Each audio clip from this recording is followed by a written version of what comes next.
Gut, ich denke, ich fange mal an. Ну, тады, мне здаецца, можам пачынаць.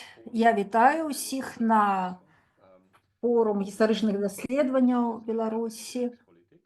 Und Э, mein Name ist Adam І мяне Kerpel-Fonius. завуць Ich arbeite Адам als Denkmal für die ermordeten Juden Europas. Кепельфониус. Я работаю для фундацыі мемарыяла ахвярам Халакосту Берліна Und Erinnerungskulturen. і займаюся культурай памяці у Еўропе. Panel-Teilnehmer in diesem Panel machen. Aber ich Але möchte ж zuerst яшчэ важней нашыя іншыя удзельнікі, але ж спачатку я даю слово Віктару Шадурскаму, ён гісторык. Minsk an der Ён пачаў у Мінску працаваць für у internationale Beziehungen unterrichtet, später in der універсітэце ў Мінску на факультэце міжнародных адносінаў. Er wird Зараз ён працуе, жыве ў Вроцлаве, і ён Osteuropakunde ein paar нам скажа зараз штосьці пра гістарычны форум или форум гістарычных даследаванняў. Те, хто не валодае беларускай мовай, ім трэба націснуць на глобус і там выбраць канал Deutsch нямецкі. І гэта таксама тычыцца тых, хто слухае па-беларуску. Адпаведна, ім трэба ўключыць беларускую мову. І тыя, хто выступае зараз, трэба заўсёды выбіраць, на якой мове вы сачыце за дыскусіяй. Так, калі ласка, вам моднае слово. Дякую, Адам. Шадурскі. Дякую, Адам. Добрый день, шановное господарство. Дазвольте ад імя дарадчай групы форума гістарычных даследаванняў Беларусі, які працуе пад дахам ДГО, вітаць усіх удзельнікаў нашай сённяшняй дыскусіі. На пачатку сустрэчы яшчэ раз паўтару нашу тэхнічную інфармацыю. Маё ўступнае слово на беларускай мове, але акрамя беларускай працоўнай мовай дыскусіі з'яўляецца і нямецкая мова, я казаў ужо Адам. Вы можете выбраць мову на наладках унізе экрана, клікнуўшы на выяву глобуса, або слухаць дыскусію ў арыгінале без перакладу. Синхронным перакладам нам сёння дапамагаюць нашы выдатныя перакладчыцы, прафесіяналкі, якім я адразу хацеў бы выказаць падзяку за іх працу. Падчас дыскусіі мы запрашаем вас задаваць пытанні. Гэта зручна зрабіць праз функцыю пытанні і адказы. І таксама яшчэ адна тэхнічная заўвага. Мы вядзем запіс нашай дыскусіі, пасля чаго ён будзе выкладзена на YouTube, і таксама можна будзе яшчэ пазнаёміцца з дыскусіяй, якая сёння ў нас адбываецца. Наша дыскусія адбываецца ў рамках праекта форума гістарычных даследаванняў Беларусі, які працуе пад дахам, як ужо я казаў, ДГО. Это нямецкае таварыства па даследаванні ўсходняй Еўропы. Форум – гэта пляцоўка, адкрытая пляцоўка, платформа для прэзентацыі актуальных даследаванняў па гісторыі Беларусі ў трансгранічным міжнародным кантэксце. Форум стварае сеткі кантактаў, абмену паміж беларускімі гісторыкамі, якія даследчыкамі апынуліся за рэпрэсіі за межамі сваёй радзімы, супрацоўніцтва з калегамі з Беларусі, а таксама з усімі зацікаўленымі замежнымі спецыялістамі. Форум праводзіць канферэнцыі, публічныя онлайн-дыскусіі, а таксама штогадовы конкурс даследчыцкіх стыпендый для беларускіх даследчыкаў і нямецкіх. Зараз аб'яўлены чарговы этап гэтага конкурсу, і падрабязную інфармацыю можна паглядзець па спасылцы, якая размешчана ў нашым чаце. На гэтым, на сённяшнім этапе, на другім этапе, гэта 24-25 год, форум у сваёй актыўнасці робіць ухіл на вусную гісторыю, таму запрашаем усіх зацікаўленых асоб да супрацы. Дзейнасць форума падтрымлівае і каардынуе дарадчая група, у склад якой уваходзяць 6 навукоўцаў з Беларусі, Германіі і іншых краін. Зноў жа спасылка аб дзейнасці форума у нашым чаце. Тэма нашай дыскусіі – спаленыя вёскі ў Беларусі, нацысцкія злачынствы і палітыка памяці. Нагодай для яе стаў выхад нямецкага перакладу кнігі «Я з вогненнай вёскі» Алеся Адамовича, Янкі Брыля і Владзіміра Калесніка. У кнізе, якая выйшла у Мінску ў 1975 годзе, сабраны аповеды дзесяткаў сведак пра жудачнае знішчэнне беларускіх вёсак. Тэма злачынству нацыстаў і іх памагатых не адпускае сённяшняе пакаленне ні ў Беларусі, ні ў іншых краінах. Не адпускае ў тым ліку таму, што, на жаль, падобныя злачынствы паўтараюцца ў сучасным свеце. Адной з драматычных абставін сучаснай Беларусі з'яўляецца тое, што злачынства супраць беларусаў у гады нямецкай акупацыі аўтарытарная ўлада ў сваёй прапагандзе спрабуе звязаць з дэмакратычнымі сіламі Беларусі. Гэта прапаганда сур'ёзны выклік для беларусаў. Шмат выклікаў, шмат пытанняў. Мадэраваць сённяшнюю дыскусію, як ужо мы ведаем, будзе спадар Адам Керпель-Фроніус, навуковы супрацоўнік фундацыі «Мемарыял ахвярам Халакосту» ў Берліне. Калі ласка, спадар Адам, вяртаю умоўны мікрафон вам. Дзякую.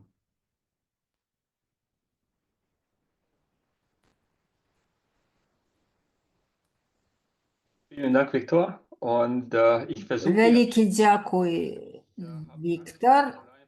У мяне няма якогось там парадку. Я пачынаю з Ніны Веллер. І наша імпрэза звязаная з выпускам кнігі «Я з вогненнай вёскі». І мы запрасілі літаратараў і гісторыкаў, і я пачынаю з літаратараў. Ніна Веллер, яна славіст, літаратуразнаўца, перакладчыца.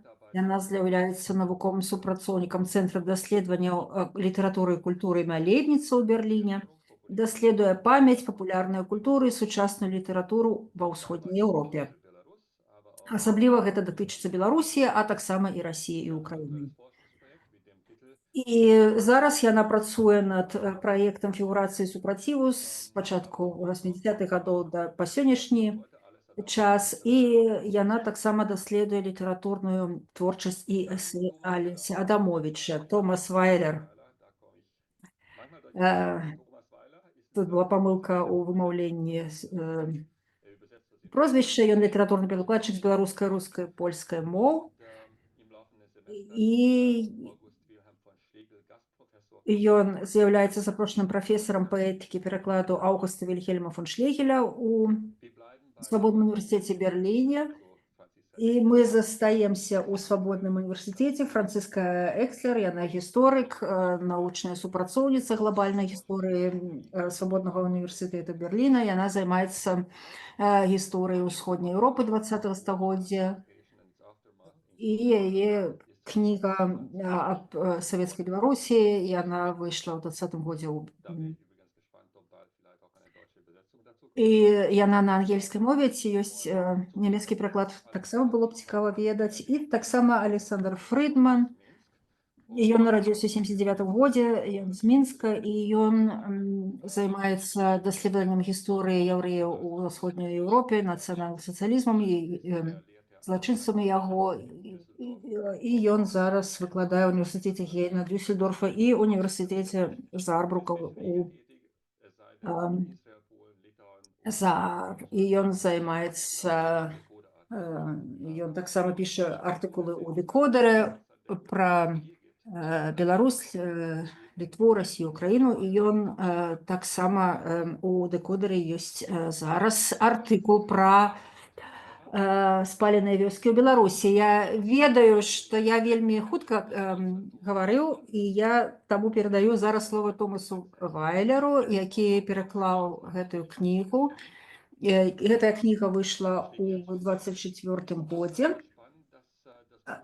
І вельмі цікава, што гэтая кніга з'явілася спачатку у расійскім варыянце, пасля ўжо і на беларускай мове.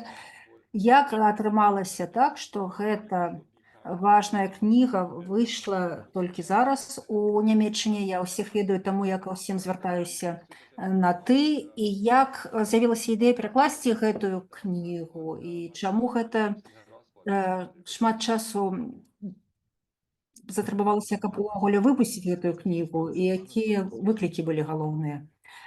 Ну, гэта так, гэта патрабавала шмат часу, і што гэтая кніга ўжо была праверана ў 1974 годзе, 1974 годзе, і таксама выдавецтва Welt, і яны глядзелі нейкія толькі вытрымкі з гэтай кнігі, і эксперты прыйшлі да высновы, што у гэтай кнізе нічога такога шмат новага няма, у гэтых паведамленнях і гістарычных падзеях Другой сусветнай вайны, і слишком замала чуваць голас аўтара, і таму гэтую кнігу вырашылі не перакладаць. Гэта было ўжо ў 1974 году. Пасля зноў вярнуліся к гэтым тэкстам, пасля як выйшла блакадная кніга, і гэтая кніга разглядаецца як больш важная, якую апублікавала Адамовіч з Данілам Гранінам. І так гэтая кніга пасля гэтага таксама выйшла з поля ўвагі і ніколі не з'яўлялася ў нямецкамоўнай прасторы. Хаця вот і Светлана Алексеевич казала, што гэта дапамагло і адкрыць для сябе гэтую гістарычныя нарысы, так іх пісаць, як яна гэта рабіла. І пераклад, моя лектарка Маля Сёмкі, з якой я ўжо шмат гадоў працую, яна ведала, што я перакладаю з беларускай мовы, і яна спыталася мяне, ёсць нешта такое, што нам трэба было б зрабіць, і мы маглі б зрабіць. І тады я так дзёрзка прапанаваў ёй гэтую кнігу, гэта было ў 21 годзе. І я напісала пра кнігу нешта ёй, яна затрабавала нейкія вытрымкі з кнігі, і я напісаў экспертнае заключэнне з вытрымкамі з кнігі, і раптам усё гэта так быстро адбылося, і ў 22 годзе ўжо быў дагавор заключёны, і я мог пачаць працу. І таму ў 24 годзе, праз 15 гадоў пасля першага экспертнага заключэння, 50 гадоў, прабачце, і таму вось і таму праз гэты пераклад можа пройдзе нейкае пераасэнсаванне гэтых падзеяў. І што касаецца пераклада гэтай кнігі, датычыцца пераклада гэтай кнігі, гэта было вельмі значным выклікам. Яно каштавала мяне шмат сіл, каб працаваць з гэтымі тэкстамі. Я намагаўся неяк аддзяліцца ад гэтага кантэксту. Я убачыў, што такі там вельмі шмат каментароў аўтара, цытаты, там шмат ёсць работы з крыніцамі, цытаты Гіммлера, Гёббельса, потым па генеральнаму плану Ост, па Нюрнбергскім працэсам. І цяжкасць была у тым, што аўтары мала працавалі з арыгіналамі, крыніцамі нямецкімі, але ж яны бралі пераклады з расійскай, чэшскай моваў, і таму гэты шлях быў часам вельмі доўгі, каб знайсці гэтыя цытаты ў арыгінале ў нямецкай мове. Потом яшчэ адна складанасць была, што рабіць з гэтымі шматлікімі галасамі. Тыя людзі, якія жывуць у вёсках, яны бачылі гэтыя гісторыі, калі былі дзецьмі, і 30 гадоў пасля, у 70-е годы, яны спрабавалі знайсці словы, каб апісаць тое, што яны тады бачылі, і гэта не такія вельмі добрыя фармулёўкі. Яны гаварылі так, як яны гавораць, як ім прыходзілі ў галаву гэтыя ўспаміны. То бок яны, там былі нейкія несупадзенні,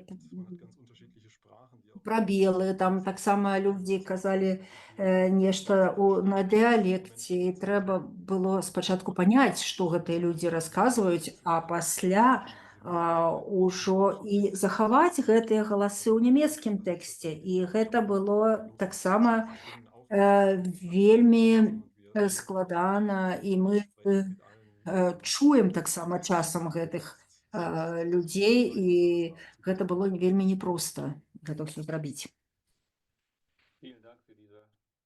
Дзякуй вялікі за гэтыя ўводзіны. Я б хацеў зараз запытацца Ніну Велер і кантэкст гэтай кнігі з пункту гледжання гісторыі літаратуры. Гэта штосьці вельмі новае, такі спосаб дакументальнага пісьма, або ёсць нейкія ўзоры, можа быць, у Савецкім Саюзе ці ў сусветнай літаратуры. Калі ласка, раскажы пра гісторыю рэцэпцыі гэтай кнігі. Дзякуй, Адам. Спачатку першая частка твайго пытання я б сказала, што тычыцца савецкай літаратуры таго часу. Мы кажам пра канец 60-х, на пачатак 70-х гадоў, калі ўпершыню ўзнікла ідэя гэтай кнігі, гэта сапраўды быў унікальны праект. Калі ўзнікла гэтага ідэя, гэтай канцэпцыя паслухаць арыгінальныя галасы тых, хто быў сведкамі гэтых падзей, паехаць у беларускія вёскі, знайсці гэтых людзей, іх распытаць, паспрабаваць вярнуцца да свайго драматычнага досведу і знайсці словы для гэтага.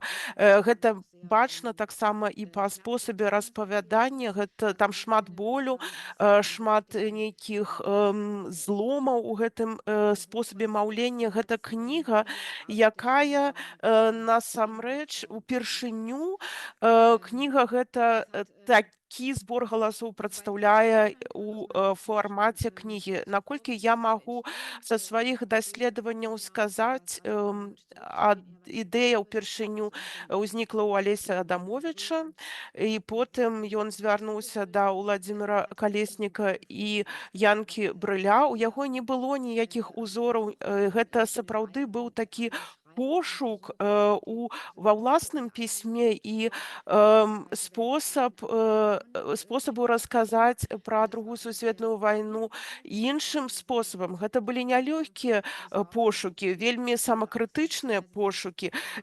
Сапраўды гэтыя пошукі вельмі крытычна абыходзіліся з савецкай літаратурай пра вайны. Можа быць, пра гэта мы яшчэ зможам пагаварыць. Што тычыцца пытання рэцэпцыі, што тычыцца узораў, няма наўпрост, але, можа быць, можна параўнаць з у 90-х гадах па-нямецку кніга, якая выйшла Вальтера Кэмпоўскага, гэта такі калектыўны дзённік з вельмі рознымі тыпамі тэкстаў. Гэта дакументы нацыянал-сацыялістаў, гэта галасы ахвяраў таксама. Гэта кніга, якая пазней выйшла, але можна параўнаць у гэтай калажнасці, у гэтым шматгалоссі. Што тычыцца далейшай рэцэпцыі, Томас ужо узгадаў міжнародная рэцэпцыя, і гэта была вельмі сціплая рэцэпцыя на міжнародным узроўні.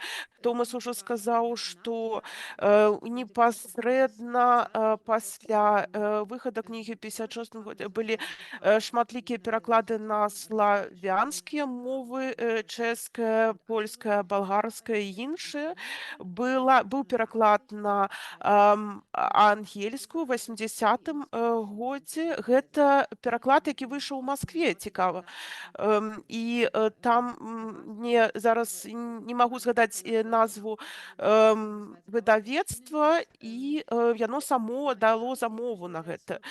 Як бы не было, гэта ангельскі пераклад існаваў, і пазней людзі, якія не маглі чытаць па-руску ці па-беларуску, і яны ўсё ж такі мелі магчымасць знайсці гэтую кнігу, але гэта быў вельмі скарочаны пераклад, не поўны. Што тычыцца далейшай рэцэпцыі, то трэба адзначыць, што у Савецкім Саюзе гэтая кніга выклікала шок. Праз тое, што гэта ўпершыню была кніга, якая паказала гэтыя асобныя індывідуальныя галасы. Гэта былі не гераічныя аповеды пра Другую сусветную вайну. Пра злачынствы там расказвалі вельмі дэталёва. Вельмі увесь гэты жах злачынстваў і усе гэтыя тэмы, якія там расказваюцца, напрыклад, гвалт партызанаў у дачыненні да беларускага цывільнага насельніцтва, калабарацыі. Гэта ўсе тэмы, якія не пасуюць, усе гэтыя тэмы, хутчэй, былі у гэтым гераічным міфе сабраныя. Такая гераічныя пакуты савецкага народа, беларускага народа і ў Савецкім Саюзе перад блакаднай кнігай. Гэта выклікала сапраўдны шок, а на міжнародным узроўні гэта хутчэй было пустое месца, якое трэба яшчэ было запоўніць. А і менавіта гісторыкі, дарэчы, гэта людзі, якія звярнуліся да гэтай кнігі, гэта гісторыкі, якія займаліся ўсходняй Еўропы.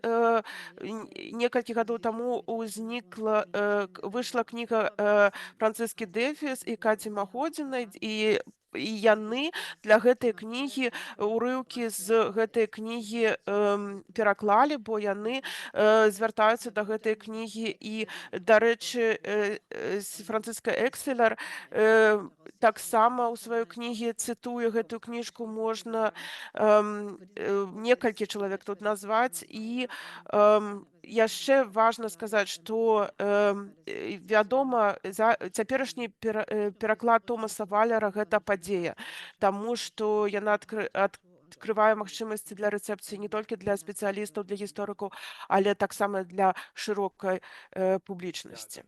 Дзякую вялікі за гэты пераход да Францыскі Экселер. Яна гісторык, якая займаецца ўсходняй Еўропы. Я бачу сярод гледачоў шмат тых, хто займаецца гісторыяй. І давайце паглядзім на гэтую кнігу і скажем, што яшчэ раз вызначым, у чым тэма палягае. Мы ведаем некалькі спаленых вёсак у Грэцыі, у Францыі, але Хатынь не так вядомая. Але калі займаешся гэтая тэма, то лёгка знаходзіш інфармацыю, і гэта жудасныя злачынствы.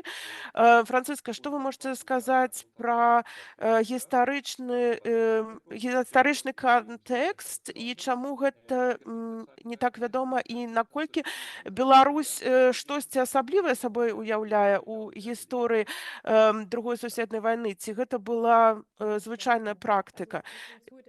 Што тычыцца гэта так званай барацьбы з партызанамі, і немцы спалілі 200 вёсак і разам з жыхарамі. Гэта дадзеныя Нацыянальнага архіву ў Мінску. І у межах гэтай барацьбы з партызанамі вельмі шмат цывільнага насельніцтва было забіта. Большасць з іх гэта габрэйскае насельніцтва у вёсках. І гэтая стратэгія спаліваць вёскі, немцы таксама у іншых краінах выкарыстоўвалі, на Балканах, у Грэцыі, ва ўкраіне, пазней у Італіі, у Францыі. Але маштабы гэтага разбурэння знішчэння, і колькасць ахвяраў у Беларусі ўсё ж такі асаблівая. І гэта была... Чаму гэта стратэгія ўвогуле выкарыстоўвалася? Па-першае, гэта была прэвентыўная стратэгія. Ёсць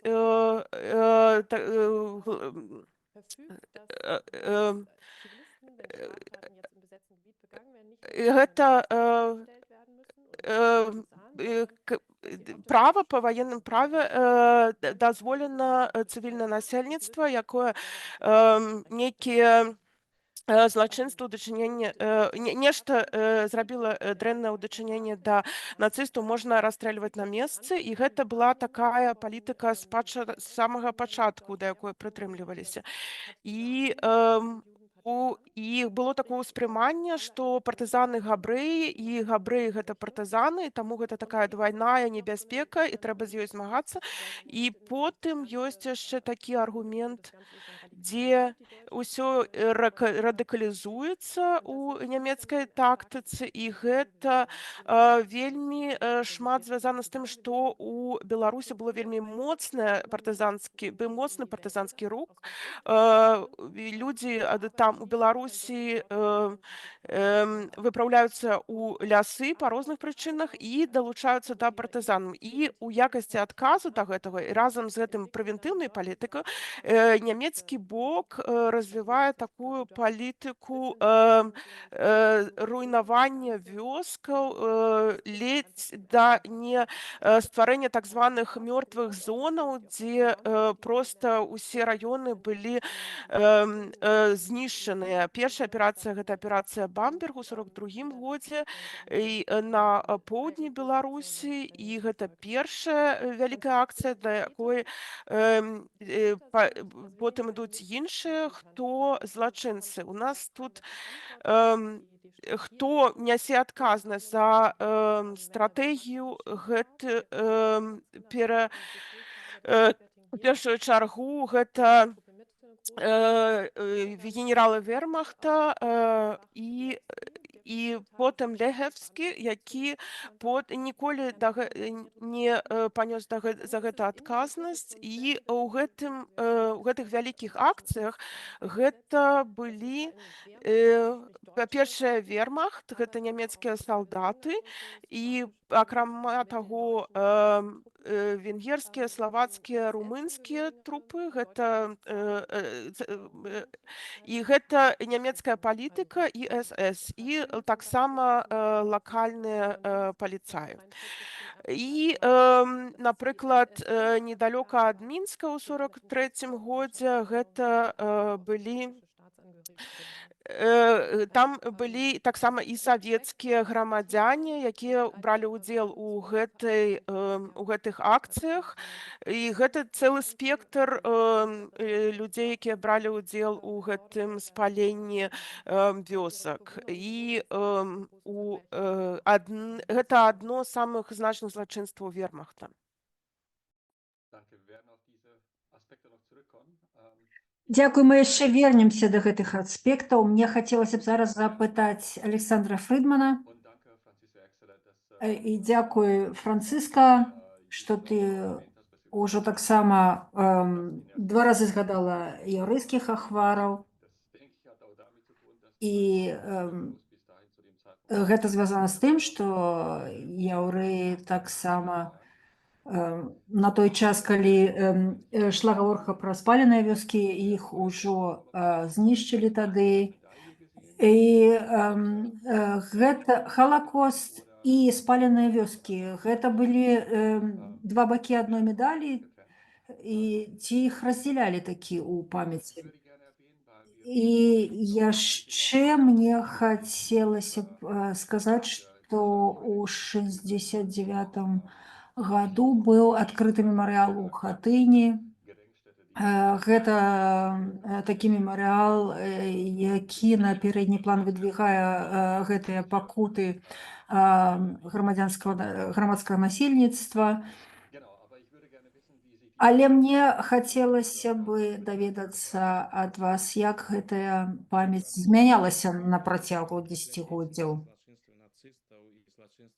супраць яўрэяў Халакост і злачынствы супраць неяўрэйскага насельніцтва, то з аднаго боку савецкая ўлада падносіла, дэманстравала гэтыя злачынствы як злачынствы супраць савецкага насельніцтва. Калі нават паглядзець на тыя помнікі, нешматлікія помнікі, якія былі устаноўлены на месцах забойства яўрэяў, там у савецкія часы на савецкіх помніках за рэдкім выключэннем не знойдзеш нават слова яўрэі, там адмыслова пісалі савецкія грамадзяне. Вось, то бок гэта, канешне, злачынства у агульным сэнсе, так, злачынствы супраць грамадзянскага насельніцтва, але, канешне, ёсць прынцыповая розніца. Калі мы паглядзім на тое, што адбываецца вось са спаленымі вёскамі і вось тую, якую ролю яны паступова пачынаюць адыгрываць у савецкай беларускай культуры памяці, а тут трэба мець на ўвазе, што на чале беларускай савецкай сацыялістычнай рэспублікі ў гэты час спачатку знаходзіцца Кірыл Мазураў, потым Пётр Машэраў, так званая фракцыя партызанаў, якія робяць шмат намаганняў для таго, каб памяць пра вялікую айчынную вайну і гэты афіцыйны наратыў вялікай айчыннай вайны, ён у Беларусі захаваўся і распаўсюджваўся. Менавіта ў гэтым кантэксце ўзнікае згаданы мемарыял у Хатыні.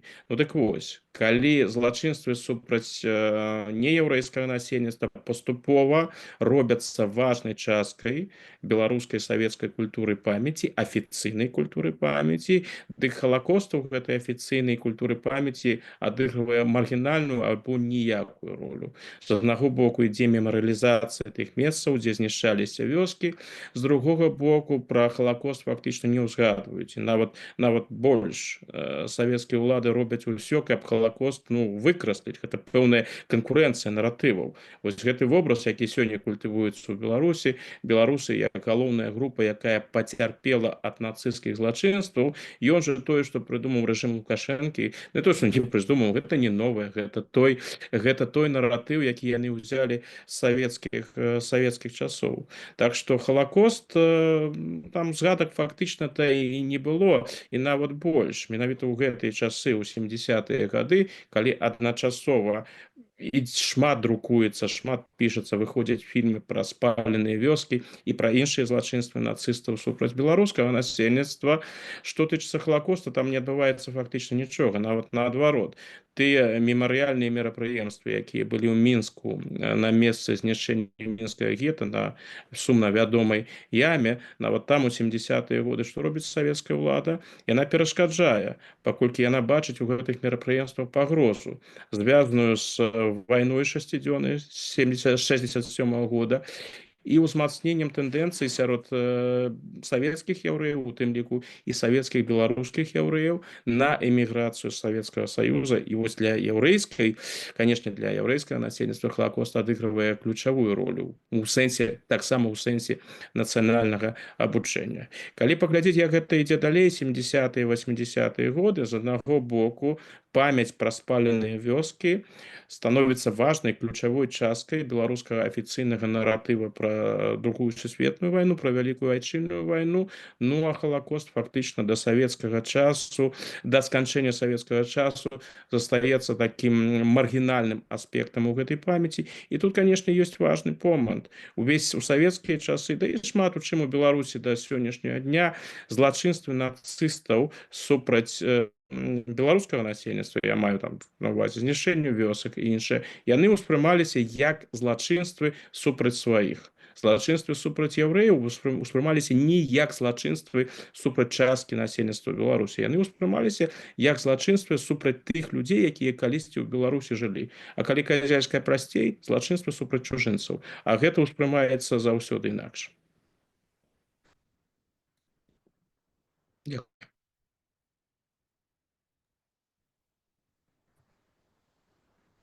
Vielen Dank für diese Einschätzung.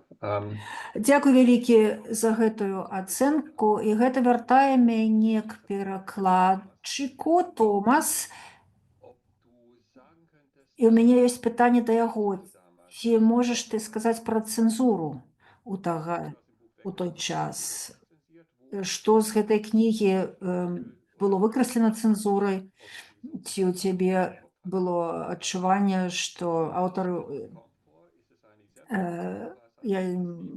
малі гэта на ўвазе, пра яўрэяў там не ідзе гаворка, гэта была самацэнзура, ці гэта цензура сверху, каб казаць толькі пра местнае насельніцтва.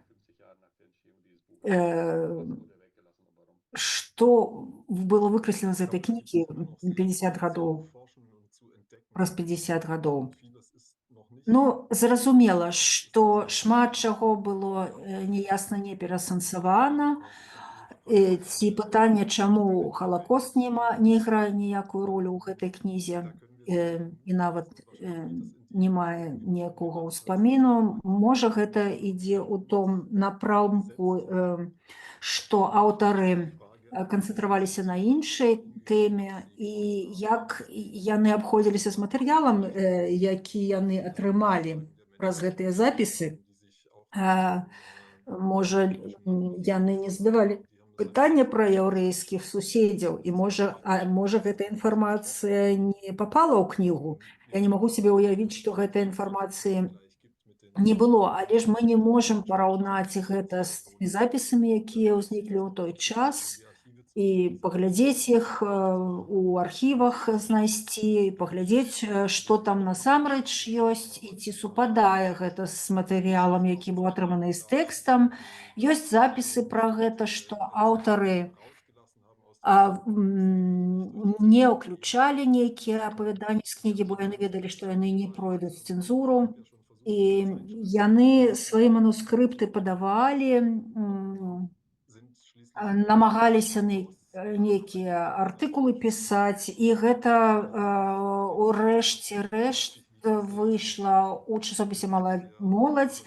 Гэта была інфармацыя для маладой публікі, хутчэй, і там былі рэдактары, якія бачылі гэта важнай справай, каб апублікаваць гэтую інфармацыю. І калі кнігу выпускалі ў выдавецтве «Мастацкая літаратура», там быў цэльны спіс і крытыкі некаторых месцаў у гэтай кнізе, дзе гаварылася, што гэта немагчыма так надрукаваць, і гэтыя людзі недастаткова гераічныя, гэта зламаныя людзі, гэта нейкая гаротнасць, якая там ёсць, і гэта не падыходзіць да тагдашніх уяўлений. І Владзімір Калеснік, ён рабіў фатаграфіі, рабіў партрэты гэтых людзей, і там ёсць здымак, дзе адзін мае папіросу у куце рта, але ж гэта было выдалена, бо гэта не падходзіла для такой савецкага ўраўнення. Мы пасля ўжо знайшлі гэты арыгінальны здымак, і там гэтая папіроса была. І яшчэ мы займаліся, калі рабіў пераклад, я займаўся пытаннем таго, што было выкрэслена, і якія значэння яны маюць. І гэтыя 3 пункты былі самыя важныя. Ян Кабрыль у сваіх мемуарах таксама апублікаваў, і ён вельмі такія цікавыя гісторыі расказаў аб Вользе Мінец, напрыклад, гэтая жанчына, якую яны пыталіся, і яна расказвала, што яе вёску спалілі. Яна адна з шматлікіх, якія выжылі і пайшлі к партызанам, і камандзір партызанаў хацеў яе забіць. Ён думаў, што яна нейкая шпіёнка і што яна працавала з немцамі. І гэтая гісторыя, аўтары ведалі, што гэта не пройдзе цэнзуру, і яны не маглі ўзяць у гэтую кнігу. Ці яны ўзялі гэтую жанчыну, і там трохкроп'я паставілі, што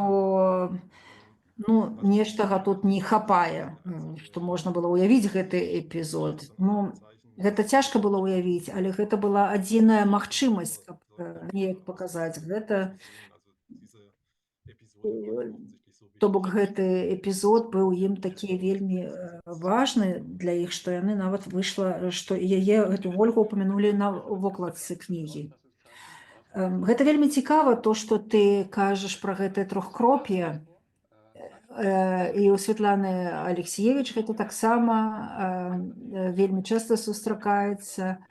Гэта вельмі цікава, але ж мне не вельмі зразумела, але ж мне здаецца, што гэта нейкая традыцыя такая, што можна нешта там сябе ўявіць пасля таго, што ўжо было сказана, і гэта дзякуй вялікі, што ты увогуле закрануў гэтую тэму.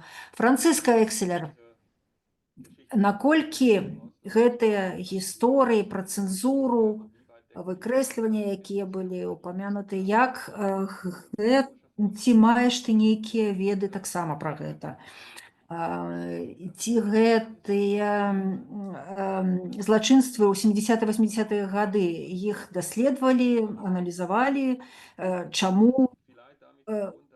Можа, гэта звязана з тым, што гэтыя ахвяры былі з вёскі, з дыялектамі, там нешта расказалі, яны пераязджалі ў гарады, там у іх былі іншыя праблемы. Таксама блакадная кніга выйшла пасля на шматлікіх мовах, можа, таму што гэта былі нейкія расійскія інтэлектуалы і гэтак далей.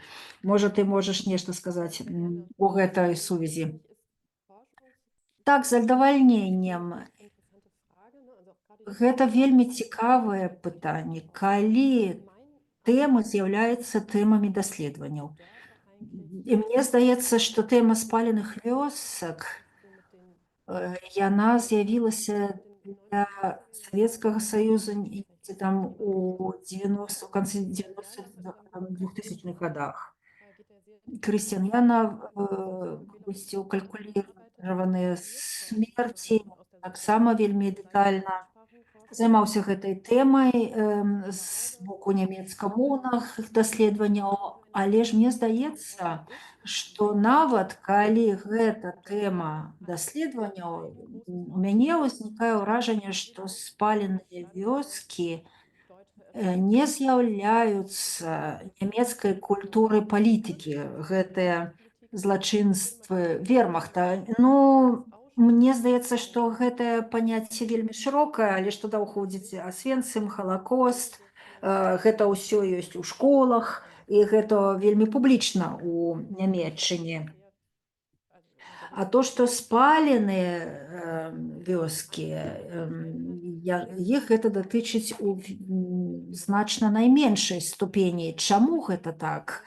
Можа, адказ на гэтае пытанне мог бы быць такім, што мне здаецца, што няма вялікіх крымінальных працэсаў супраць гэтых людзей. Гэтыя судовыя працэсы таксама былі адным з інструментаў, як паўплываць на гэтую палітыку. І тут мы бачым некалькі стадыяў у нямецкай крымінальнай практыкі ў заходняй Германіі пасля вайны. Гэта працэсы саюзных дзяржаў Савецкага Саюза, США, Великабрытаніі і Францыі, якія вяліся супраць злачынцаў НС. Гэта ўсё адбываецца ў другой палове 40-х гадоў. Пасля абразавання ФРГ і ГДР ёсць таксама розныя суды ў гэтых краінах, так што ў 50-е годы было немат працэсаў у заходняй Германіі, і таксама ў усходняй Германіі, але ж іх было мала. І пасля ідзе такая другая хваля крымінальнага пераследу у 50-е годы. Вельмі цікава, што савецкая юрысдыкцыя, яна таксама гэтыя фазы, мы яе бачым, і таксама і ў Еўропе, што напрыканцы 40-х гадоў было шмат, у 50-е мала, а пасля уже ў канцы 50-х і 60-х гадоў цэлая новая хваля. І важна таксама, што ў 61-м годзе быў працэс, я выбачаюся, нешта сувязі няма. Это Адольф Айхман, таксама ён казаў, што гэта звязана са спаленымі вёскамі. І таксама была цэнтральны апарат па высвятленню злачынства ў Людвігсбурге, і яго заснавалі ў 58-м годзе. Гэтыя працэсы маглі быць узбуджаны пракурорамі, але што робіць гэты цэнтральны офіс дзяржаўнай судовай адміністрацыі? Яны займаліся злачынствамі немцаў над немцамі, а пасля яны канцэнтраваліся на забойства грамадзянскага насельніцтва за межамі Нямецчыны і таксама з карательнымі групамі, і у першую чаргу гэта датычылася злачынстваў у канцэнтрацыйных лагерах і гета. І таму, калі паглядзець на гэтыя працэсы, напрыклад, у 63-65 годах быў першы франкфуртскі працэс, і Фрыц Бауэр там іграў генеральны прокурор Эссена. Мне здаецца, што гэта нешта такое было, што можна параўняць з працэсам са спаленымі вёскамі. І таму, што ў Халакосце гэтым занімаліся толькі ў 60-е годы. Гэта было таксама і ў нюрнбергскіх працэсах гаворка шла аб спаленыя вёскі. 46 годзе, але ж мне здаецца, што у прававым сэнсе гэта не так-то проста гэтыя злачынствы прывесці да судовага пераследу. І таму пазіцыя это таму, што партызаны яны амбівалентныя фігуры. Ёсць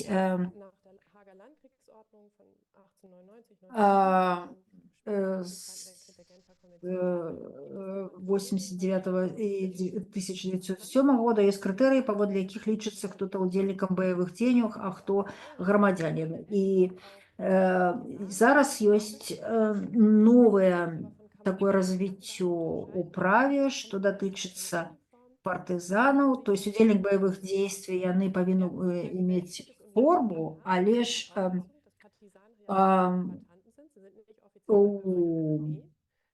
партызаны у другой сусветнай вайне не з'яўляліся удзельнікамі баявых дзеянняў. То есть яны былі грамадзянскім насельніцтвам, лічыліся, і у арміі, шматлікіх арміях свету і у нямецкай таксама можна к ім прымяняць нейкія карательныя захады, і у заходнім юрыспрудэнцыі іх разглядалі гэтыя карательныя дзеянні як дапушчальныя. І калі гэта адбывалася, то яны разглядаліся як тыя, якіх вельмі цяжка, у якіх выпадках быў вельмі цяжкі судовы пераслед. Таму для прокурора ўзнікае пытанне, ці я зраблю гэта, ці не, калі я знаходжуся на нейкім такім слізкім ільдзе. Сёння мы бачым, і таксама з маральнай перспектывы, што гэта злачынцы, але ж прававая сітуацыя на працяг доўгага часу была нейкая амбівалентная, і таму суды казалі, што гэта нармальная практыка, і мы як армія маглі у адказ праводзіць гэтыя карательныя меры і захады. І у другіх арміях гэта не было так маштабна, як у Нямецчыне, але калі мы паглядзім, напрыклад, Мілай, дзе здзейсненыя падчас США таксама былі злачынствы, дзе мірныя жыхары былі забітыя 504, і гэта вельмі важна, што таксама юрыдычна змянілася гэтая пазіцыя. І яшчэ апошні пункт, што гэта, мабыць, звязана з тым, што генерал-вермахта таксама перайшлі ў бундесвер і мелі нейкую ўладу і ўплыў. Адольф Хойзінгер, напрыклад, гэта той, хто удзельнічаў у барацьбе з партызанамі, і ён распрацоўваў нейкія дырэктывы па барацьбе з бандамі, і гэта было таксама, ён таксама удзельнічаў у распрацоўкі правілаў для Бундесвера і таксама працаваў і над палажэннямі для НАТО. Таксама мы бачым, што тут быў таксама і палітычны уплыў гэтых асоб, і гэта мала ўплыў на тое, хто быў абвінавачаны, а хто не паводле гэтых злачынствах. І Крысціян Галах таксама у калькуліраваных смерцях у сваёй кнізе ён казаў, што тыя, хто нават апазіцыйныя афіцеры Бундесвера, якія выступалі супраць Гітлера, што шмат хто з іх таксама удзельнічалі у злачынствах і таксама ў барацьбе з партызанамі, і таксама удзельнічалі ў гэтай палітыкі спаленых вёсак, Фон-Трэскаў, напрыклад. Ён таксама удзельнічаў у стварэнні гэтых мёртвых зонаў, і такім чынам гэтыя людзі з вермахта, іх гэта было немагчыма, не толькі таму, што яны перайшлі ў Бундесвер, а таксама быў такі міф супраціва нямецкіх афіцэраў, і тады давялось бы і супраць яго нешта прадпрымаць, і яны таксама удзельнічалі ў гэтых злачынствах, і таму гэта было немагчыма. І гэтыя фактары, якія неяк могуць патлумачыць то, чаму гэта не адбівалася. Гэта было звязана з судовымі палажэннямі, і таму гэта не стала і судовымі працэсамі, таму гэта не было так сцяжна для публікі. Дзякую, гэта вельмі цікава было з юрыдычнага боку паглядзець. І зараз я хацеў бы звярнуцца, у нас ёсць 50 хвілін, мы ўжо прагаварылі, у нас 36-37 гледачоў з розных краін, перадусім з Беларусі і з іншых краін. Таксама нам вельмі радасна, і, канешне, мы запрашаем вас задаць сваімі пытанні праз функцыю пытання і адказы. Там ужо у нас ёсць адно пытанне, зараз мы яго агучым хутка, але хачу перш задаць яшчэ два пытанні. Першае да Ніны Вэлер. Хацеў бы запытацца пра гэта пустое месца, пра гэтыя прагалы. Мы ад Францыскі зараз Экселер чулі пра юрыдычны бок, а Свенцэн там быў галоўнай падзеяй, якое ўсё астатняе ставіла ў цень. І я павінен сказаць, што і ў даследаваннях Галакосту таксама ў першую чаргу вядомы асведцам, а лагеры такія як Трэблінка былі амаль што таксама невядомыя. Или што тычыцца культуры памяці, зараз ці звязана гэта з тым, што нямецкі позірк на ўсход Еўропы быў такі троху пагардлівым? Можа быць, яны не так уважліва ставіліся да гэтых славянскіх краін, і з чым гэта было звязана? Можа быць, яшчэ з тым, што там барацьба з партызанамі, там бралі ўдзел вельмі шмат звычайных салдат вермахта, якія бралі ў гэтым удзел, што, можа быць, гэта прывяло б да таго, што вельмі шмат злачынцаў было б. Я магу паспрабаваць паспекуляваць, што тычыцца гэтых прагалаў у Германіі. Я б сказала б, ты мне ўжо даў пэўныя апорныя пункты, я паспрабую з імі пагадзіцца, зноў жа у межах спекуляцыі. У мяне няма адназначнага адказу. Калі я пісала гэтую рэкамендацыю, якую Томас ужо згадаў, гэта тычыцца ГДР 70-х гадоў, якія гэтыя рэкамендацыі нашы мы думали, что былі намёкі, што але чаму гэта не было зроблена, хаця ўжо было жаданне, можа быць, таму, што злачынствы, пра якія расказваюцца, яны настолькі жудасныя былі, што выдавецтва палічыла, што гэта жудасць нямецкіх злачынстваў, гэта не тое будзе складана для нямецкай публікі, для нямецкіх чытачоў. І яшчэ тэма манатоннасці гэтых ахвяраў, гэтых пакутаў, якія прадстаўляюцца, і, канешне, гэтай крыху няўважлівага позірку ГДРаўскага на ўсход у 70-х гадоў. Так ён сапраўды быў, гэта крыху пагардлівы, такі няўважлівы позірк і ў ГДР, і ў ФРГ, што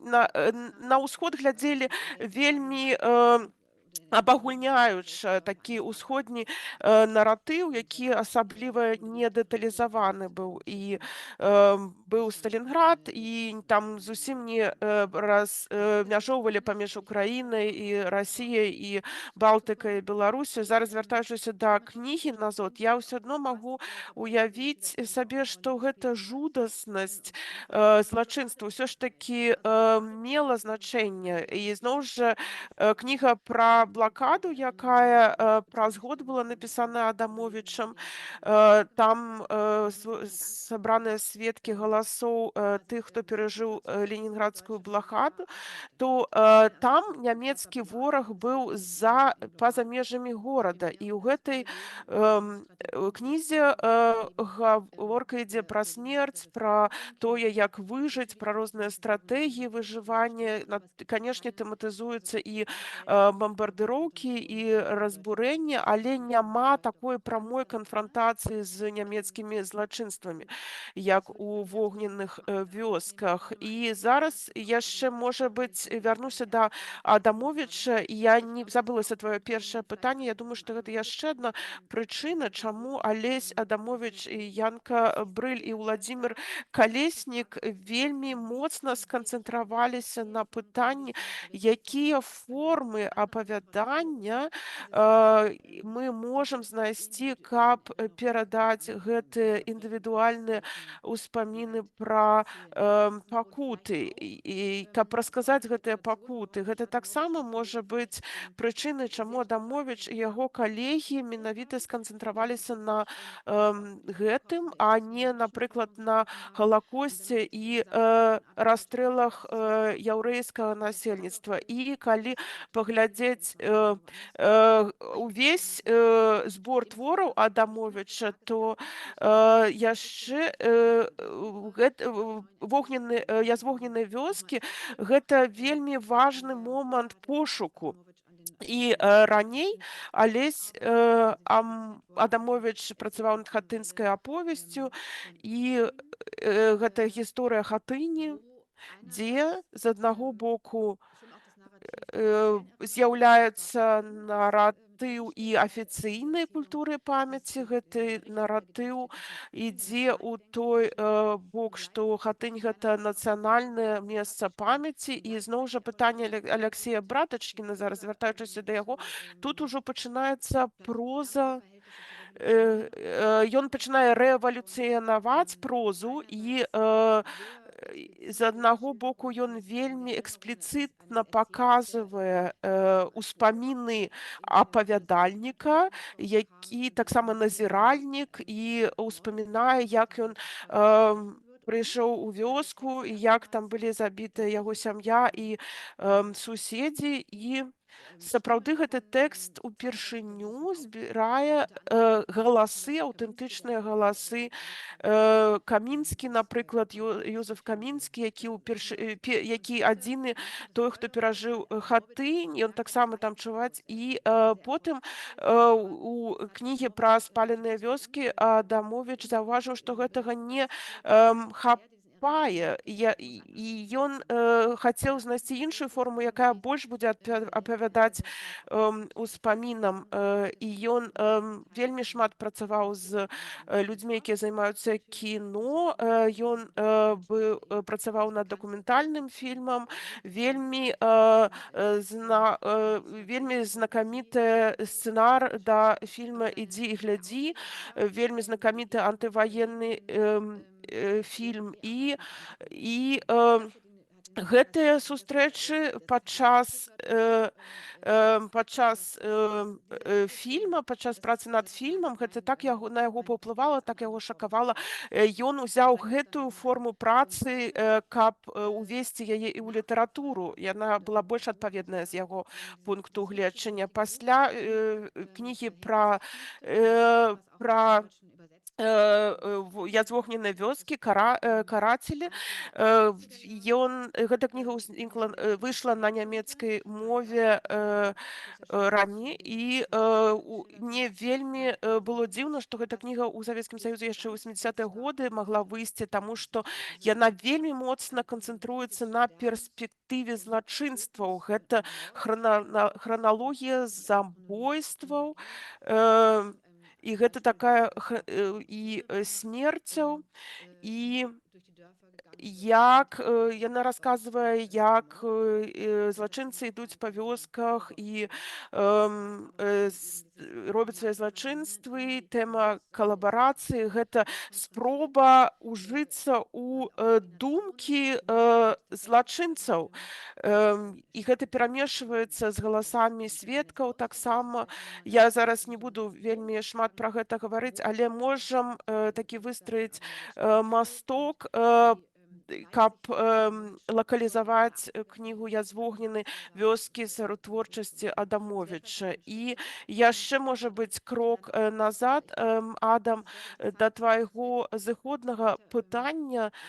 Для мяне гэта таксама вельмі важнае пытанне даследаванняў. Чаму ёсць гэты прагал, гэтае пустое месца акурат у нямецкай рэцэпцыі, і разам з тым, як усё ж такі было б магчыма, што ў пачатку 80-х гадоў «Карацелі» гэтая кніга магла выйсці, пагляджу, калі ў ГДР у 82-м годзе, і ў 88-м годзе ў выдавецтве «Зуркамп». І тут можна заўважыць, што гэта такія тэмы, якія ў рэцэпцыі літаратуры і па-за пытанням, як літаратурныя даследаванні займаюцца дакументальным пісьмом, тут вельмі шмат пытанняў паўстае, як гэтая рэцэпцыя развіваецца. З аднаго боку позна, з іншага боку таксама і рана таксама былі прыклады. Дзякую за гэтае ўзгадыванне кнігі «Карацелі», і там гаворка ідзе і пра злачынцаў, і пра калабаратараў, савецкіх грамадзян. Гэта таксама вядзе паралель да сёння. І яшчэ пытанне Фелікса Акермана, як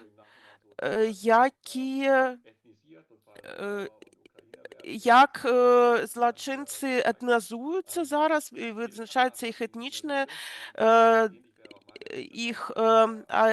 прыналежнасць. Фелікс Акерман пытаецца, якія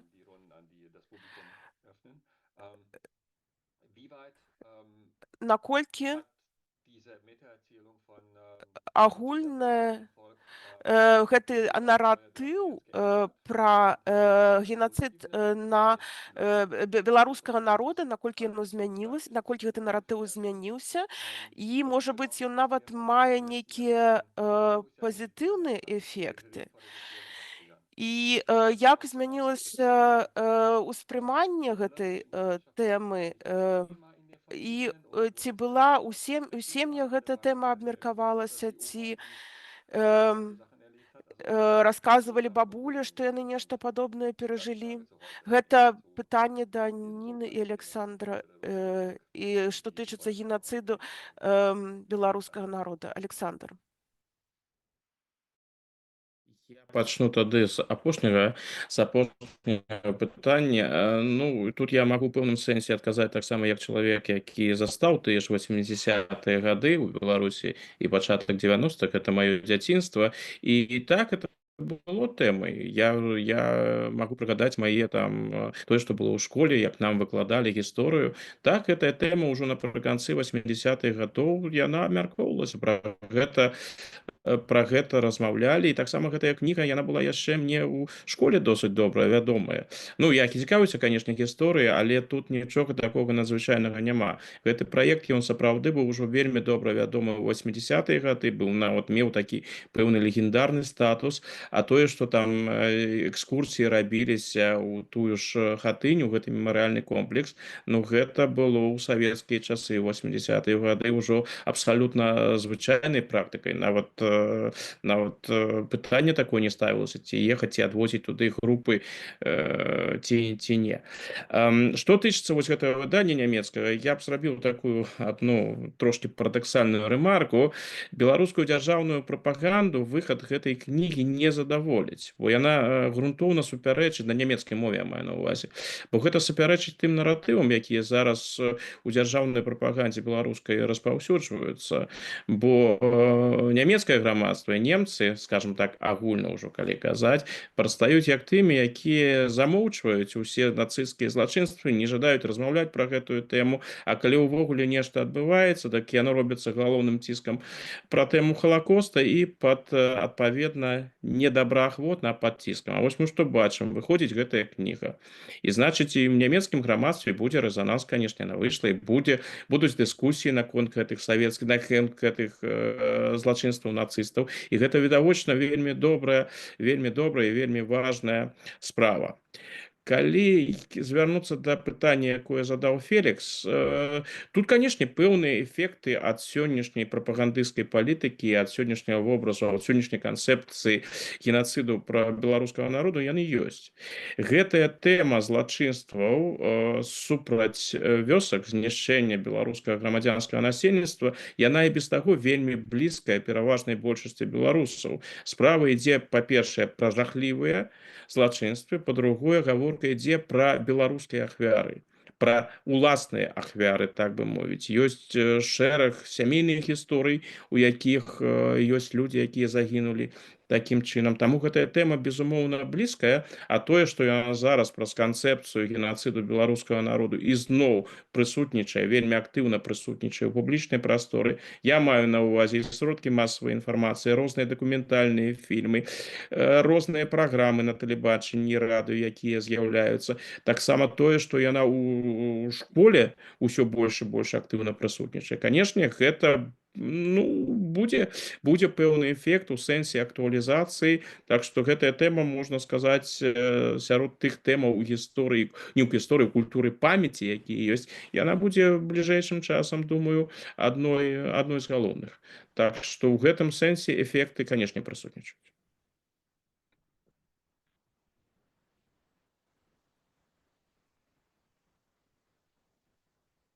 Immer zwischen den Kanälen umschalten. Я павінен пераключацца паміж каналамі, прабачце за паўзы. Ёсць яшчэ адно пытанне да Томаса Валера, ад Алексея Братачкіна па-ангельску, либо паспрабую перакласці. Наколькі наратыў кнігі быў кананічным, скажем так, адпавядаў афіцыйнаму маўленню, або ёсць нейкія некананічныя спосабы апавядання. Можа быць, гэта таксама была спроба знізу расказаць новую гісторыю. Ці, можа быць, гэта нават была такая пэўнага кшталту дэмакратызацыя савецкай культуры памяці. Не ведаю, ці я кампетэнтны адказаць на гэтае пытанне. Я ўжо троху да яго звяртаўся, калі разважаў пра тое, у чым была мэта аўтараў і што здарылася праз цэнзуру або самацэнзуру. Там ужо заўважна, што гэта не зусім пасуе ў канон, бо сапраўды былі гэтыя складанасці з цэнзурай, і кніга ў першапачатковай форме не магла з'явіцца. Вядома, іх мэта палягала ў тым працаваць з гэтымі галасамі, расказаць праўду пра вайну, выкарыстоўваючы тыя магчымасці, якія тады былі ў канцы 60-х, у 70-х гадах. І мне трэба было б лепш ведаць гэты кананічны наратыў, каб дакладна адказаць на гэтае пытанне. Не ведаю, ці хтосьці з нашага кола можа быць лепш на гэта пытанне адказаць, але магу сказаць, што мэта аўтары хацелі супрацьпаставіць штосьці гэтай вялікай гістарыяграфіі, вялікаму наратыву зверху, які ідзе, і даць голас людзям, якія непасрэдна перажывалі тое, што яны перажывалі. І, вядома, ёсць пэўныя адрозненні ад агульнага наратыву, а наколькі гэта пытанне цікавае, але не магу на гэта адказаць. Можа быць, звернемся да... Ці можа хто яшчэ іншы адказаць на гэтае пытанне, што мне яшчэ цікавіць. Гэта кніга расказвае пра беларускія вёскі, упершыню выходзіць па-беларуску, упершыню. Ці звязана гэта нейкім чынам з самасцверджаннем беларусаў як беларусаў? Можа быць, тут мелася на мэце паказаць, што мы іншыя, адрозніваемся ад іншых, ад расіянаў, напрыклад. Чаму? Ці ёсць тут нейкія спробы, ці можам мы гаварыць пра спробы зрабіць нейкую ўласную культуру памяці, беларускую? Тры чалавекі зараз хочуць адказаць. Спачатку давайце Францыска, потым Аляксандр і Ніна. Можа быць, некалькі думак пра наратыў партызанскай рэспублікі. Беларусь — гэта месца, дзе барацьба партызанаў і супраць партызанаў была асабліва ярка выражаная. Гэта тое, што паўстала ў выніках партызанскага руху 42-го года. І тут таксама заўважны ўдзел яўрэйскай і польскамоўнай насельніцтва, і яны нібыта выключаюцца з гэтага наратыва, як і ўдзел жанчын. Гэта ўжо вельмі хутка адбываецца. І гаворка ідзе пра мужчын, рускамоўных мужчын і беларускамоўных мужчын. Так што можна спекуляваць. У гэтай кнігі цікава, што тут мы бачым галасы жанчын, чуем галасы жанчын як ахвяркі, але таксама і як удзельніцы падзеў. І, канешне, ёсць паўсюль матыў маладога партызана, які і гэта тут паказаны гэты партызан вельмі асабіста, хутчэй зыходзячы з індывідуальнага досведу, але вядома, фокус вельмі моцны на барацьбе. Я не ведаю, ці гэта свядома, ці як гісторык я магу сказаць, што тут мы маем дачыненне з галасамі, якія хутчэй мала рэпрэзентуюцца жанчын жанчыны і вясковае насельніцтва.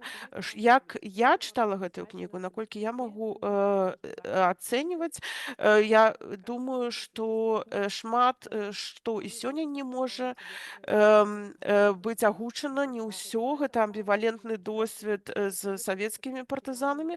Напрыклад, гвалт у дачыненні да цывільнага насельніцтва, якія прыходзяць уначы, забіраюць адзіную карову, патрабуюць алкаголю або ежы, ці што там нейкі сексуалізаваны гвалт быў, гэтак далей. І гэта сёння таксама дагэтуль адзін з галоўных прагалаў у афіцыйным наратыве.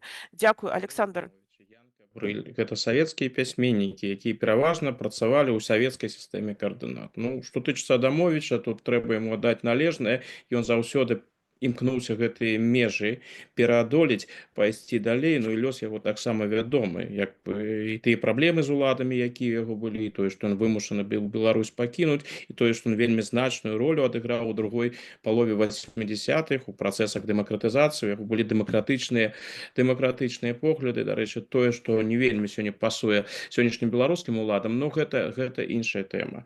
Але тады, калі гэты твор, гэты праект ствараўся, і Адамовіч, Брыль, яны выдатна ведалі, якія межы можна перайсці, якія межы нельга перайсці. У кантэксце савецкай антысеміцкай палітыкі 70-х гадоў, у кантэксце барацьбы з так званым міжнародным антысіянізмам, ну ніякіх яўрэйскіх ахвяраў быць і не магло. Ну гэта і не быў фокус гэтай кнігі, но я думаю, што і Брыль, Адамовіч выдатна ведалі, што гэтую тэму лепш не чапаць, нічога не атрымаецца, тым больш выдатна ведаючы тыя ж антысеміцкія тэндэнцыі ў тагачасным беларускім кіраўніцтве, можна прыгадаць толькі самого Пятра Машэрава. Вось, калі паглядзець у гэтым кантэксце. Так, яны свае межы ведалі, ну, імкнуліся пашыраць, імкнуліся спрабаваць. Нешта атрымлівалася, нешта не атрымлівалася.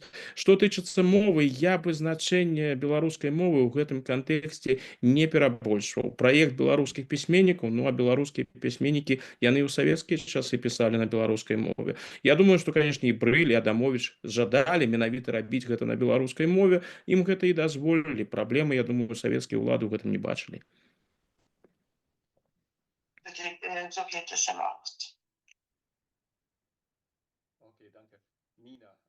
Дзякуй, Ніна. У нас ёсць 12-13 хвілінаў, і у мяне яшчэ таксама ёсць 2-3 кароткіх пытанні. Мне хацелася б далучыць да таго, што сказаў Александр і Францыска, і гэта такі вось шлях, які аўтары зрабілі гэта таксама. Ёсць тут шмат уводзін да гэтай кнігі, каб яны, Адамовіч і Брыль, і Калеснік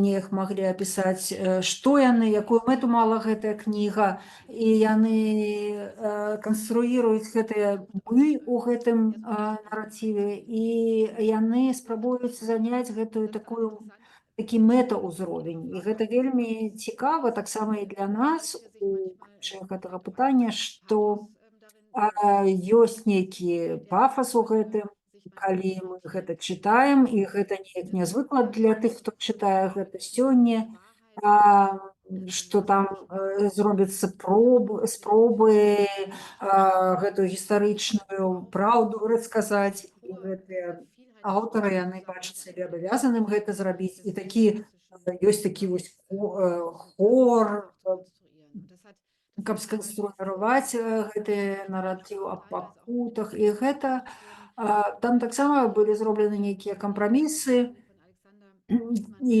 тое, што Александр уже казаў, што ёсць нейкія межы, і для гэтага, і таксама, што гаворка ідзе пра мову, а таксама мова павінна быць такая аўтэнтычная, персанальная. Гэта было цікава. І таксама яшчэ, можа, што датычыць пытання савецкіх рускіх аўтараў, гэта я тут згаджуся з Фрыдманам, яны былі савецкімі аўтарамі, якія працавалі ў гэтай сістэме.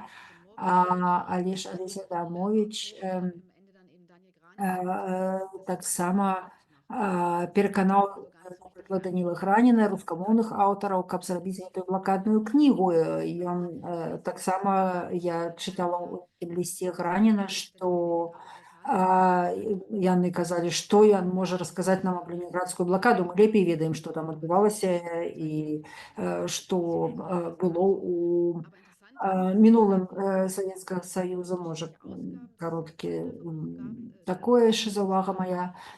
І яшчэ то, што ў 91-м годзе выйшла выданне кнігі пра спальныя вёскі і пра блакаду. І там можна было прачытаць у гэтых рамках і ў уводзінах да кнігі, у пралоге, што там робіцца нейкая спроба правесці нейкія паралелі такія для таго, каб стварыць нейкі такі сумесны наратыў. Можа, гэта яшчэ. Дзякі вялікую за гэты важны момант. У чаце яшчэ два пытанні ад гісторыкаў. Першае пытанне ад Фелікса Акермана Францыске. Я прачытаю. У мяне ёсць пытанне Францыскі, якія прабелы застаюцца, як можна даследаваць гэту гісторыю далей, калі архівы больш недасяжныя. То бок гэта робіць тваю працу больш складанай, і як ты гэта робіш, як у цябе гэта атрымліваецца? Гэта, напэўна, вельмі вялікая праблема з даследаваннямі, і гэта застанецца на бліжэйшыя гады, я спадзяюся, не дзесяцігоддзі. Але ж калі я гляджу на спаленыя вёскі, то там ёсць вялікі патэнцыял у транснацыянальных параўнаннях. Чаму, напрыклад, гэтыя спаленыя вёскі ў Беларусі не так вядомыя, як тыя, хто ва Францыі, што адбылося ў 44-м годзе, у параўнанні з тым, што адбывалася ў Беларусі 42 па 44 гады. І таксама іх можна параўноўваць з Грэцыяй, з паўночнай Італіяй, паўночнай Украінай, і заходняй Беларусі, і Расіяй. І там можна гэта ўсё звязаць у адзін кантэкст і паглядзець, якія рысы ёсць агульныя, якая ёсць спецыфіка ў іх, у нямецкай палітыцы памяці менавіта. Ёсць вялікі патэнцыял, і таксама Фалькуліні, таксама ён быў сярод бестселераў, і там гаворка ідзе аб вёсцы ў паўночнай Італіі, і дзе таксама жыхароў забіваюць нямецкія злачынцы. І гэта таксама з 2010-го гэтая кніга выйшла ў 2011 году, што ёсць мала кніг аб гэтай тэматыцы. І гэта вельмі цікава таксама паглядзець з пункту гледжання літаратуры, літаратурнай крытыкі. І яшчэ, што цікава у савецкіх працэсах, якія адбываюцца там, што там ціскаецца на фінальны ўзровень Халакост, і таксама у абвінавачным заключэнні у 1974 годзе быў працэс в Украіне, у Чэрнігаве, дзе былі абвінавачаны вугорскія нямецкія салдаты, якія расстрэльвалі грамадзянскае насельніцтва. І там таксама прысутнічае тэма Халакоста. Іх можна было параўнаць з савецкімі практыкамі судапераследу, і што прымяняецца на гэтых працэсах і ў параўнанні з Савецкім Саюзам, з заходняй і ўсходняй Нямецчынай. І можа, там яшчэ застаюцца адкрытыя архівы таксама і ў краіне. І ў нямецкіх архівах можна. І гэта таксама датычыцца таго, што Беларусь і спаленыя вёскі могуць заставацца тэмай у кантэксце гэтых вялікіх даследавальных пытанняў. І паследняе пытанне Крысціана Гранца к Томасу Веллеру – гэтыя арыгінальныя запісы, гукавыя запісы, ці яны згубіліся, так ли гэта, ці ёсць транскрыпцыі, ці ёсць магчымасць працаваць у беларускіх літаратурных архівах з наследдзем Адамовіча. І если не там, то дзе можна гэта шукаць? Гэта можа кароткі адказ, бо мне трэба ўжо далей таксама працаваць. Я не ведаю такі адказ. Мне здаецца, што фатаграфіі ёсць у мінскім архіве, і там былі знайдзены таксама указанні на то, што ёсць таксама і запісы, і транскрыпты, што яны недзе ляжаць. У мяне не было магчымасці заняцца імі падчас пераклада. Я спадзяюся, што яны ёсць і што ёсць магчымасці неяк гэта зрабіць.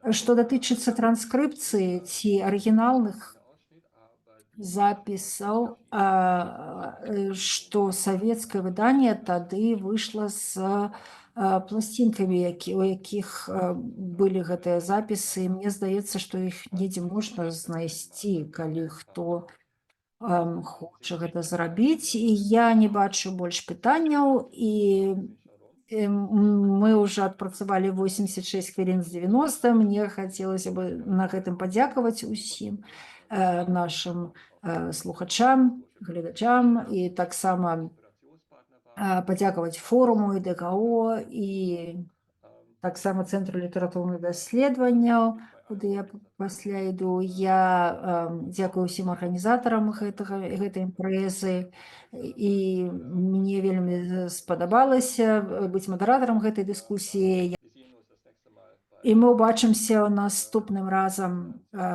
і жадаю ўсім прыемнага дня і таксама добрых святаў. Вялікі дзякуй.